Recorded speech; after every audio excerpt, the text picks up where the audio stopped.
Selamat sejahtera.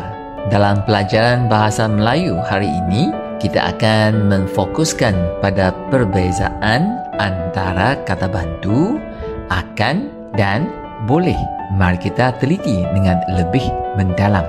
Daripada segi tata bahasa, akan berfungsi sebagai nombor 1, kata bantu masa depan, menunjukkan perbuatan yang belum berlaku. Contohnya, mesyuarat akan diadakan pada Isnin depan. Nombor 2, penanda pasif digandingkan dengan kata kerja pasif.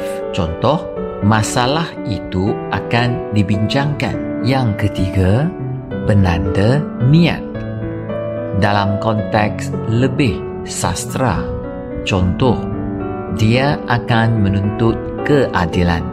Boleh mempunyai dua fungsi utama. Yang pertama, ungkapan kebenaran or permission.